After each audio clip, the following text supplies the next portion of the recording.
Nous, monsieur le préfet, le sous-préfet de Ida Mourit, monsieur les chefs de service ici présents, service d'hygiène, commandant, toutes les autres organisations ici présentes, la SONAGED, FERA, les acteurs de la jeunesse. Monsieur le maire, nous vous remercions vivement pour l'initiative qui a été prise, à laquelle initiative vous nous avez conviés. Que nous magnifions à sa juste valeur. L'éducation étant un secteur transversal.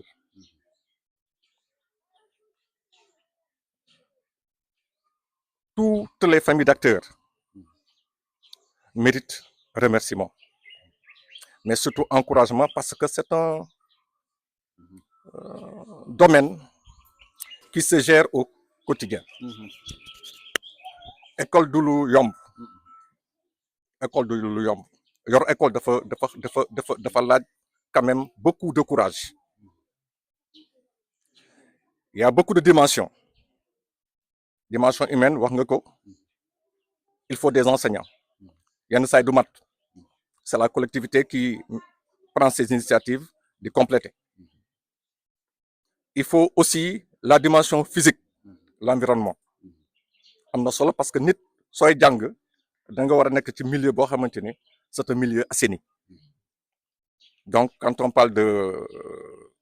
d'esprit sain dans un corps sain, mais il faut que ce corps sain là aussi se trouve dans un environnement sain. C'est un intrant de qualité. Et vous avez vu juste des questions qui devraient être prises en compte lors du CLD ou des CDD et CLD.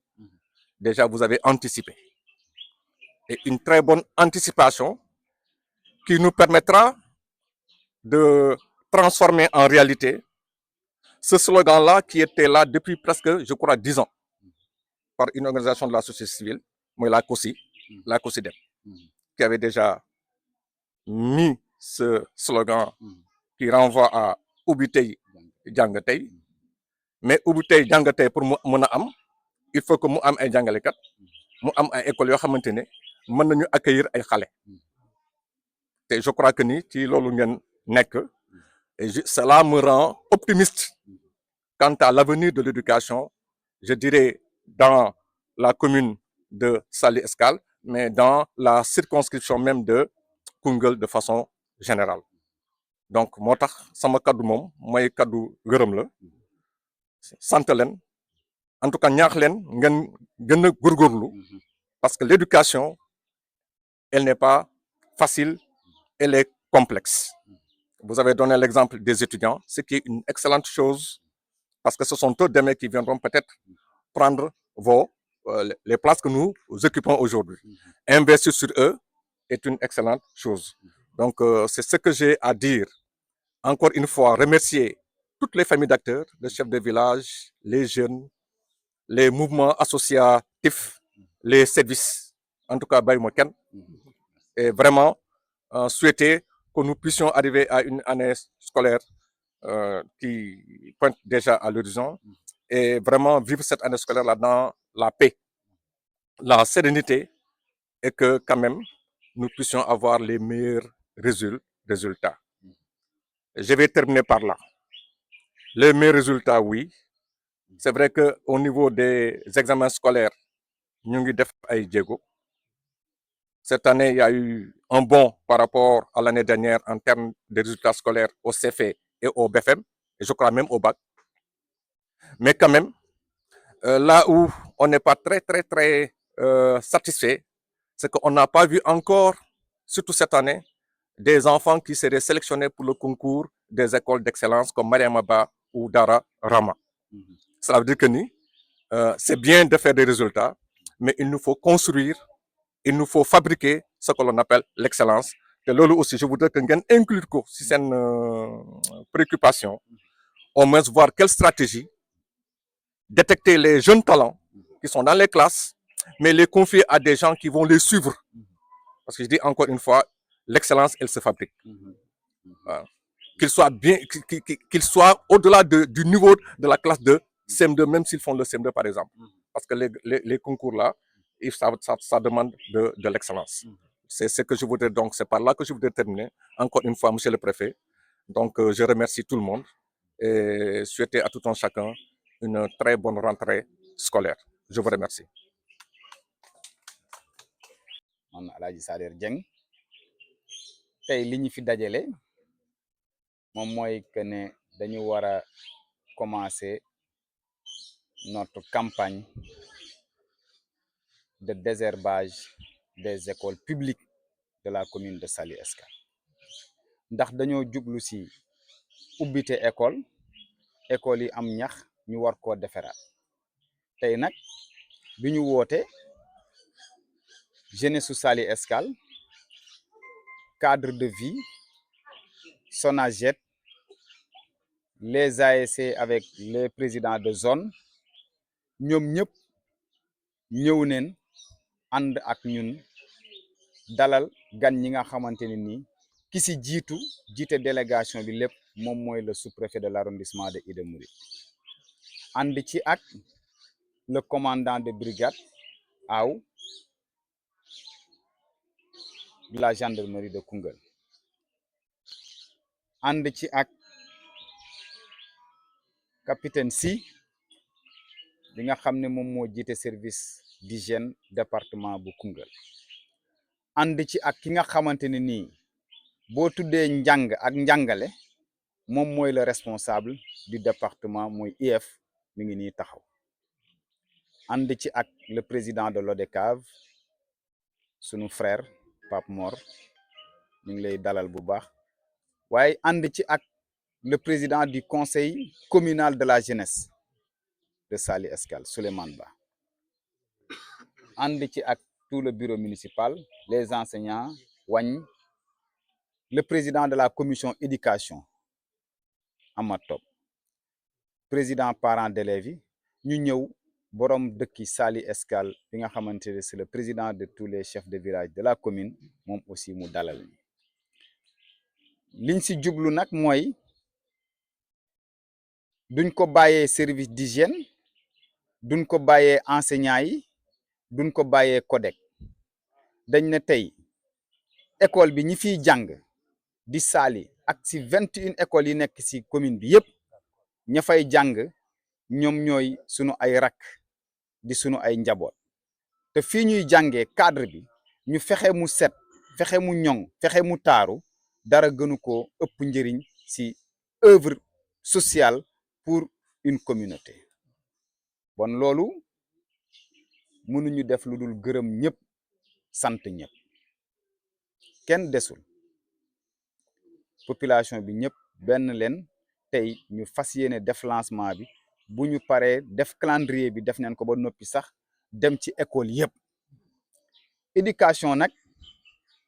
ñun dafa nekk lo nga xam ne pour équipe municipale bi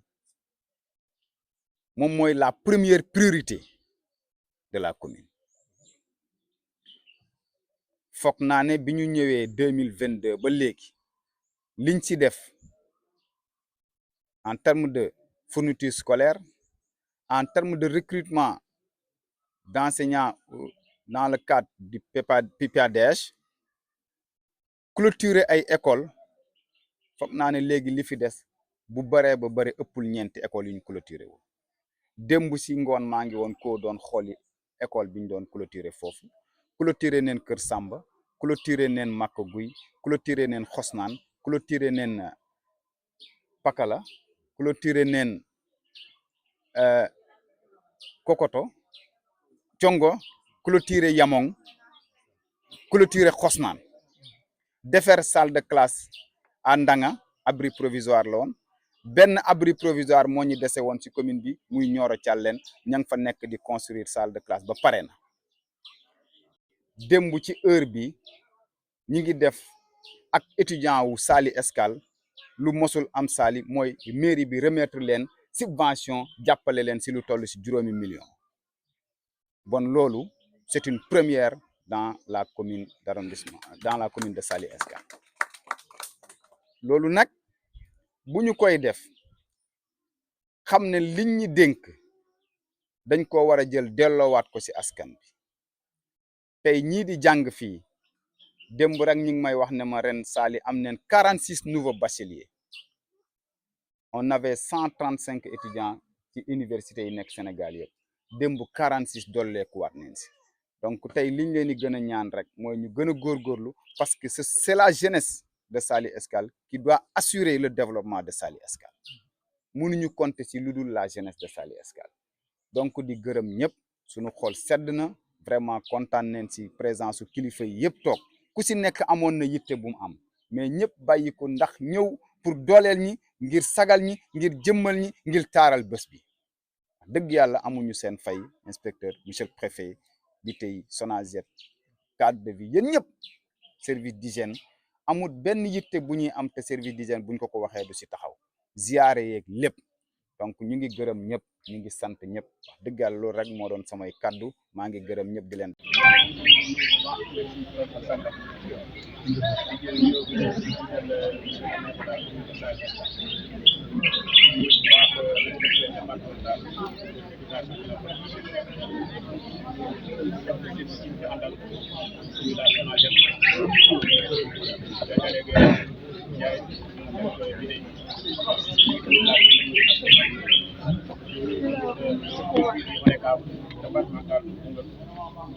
ñi population bu Saly Escale yëpp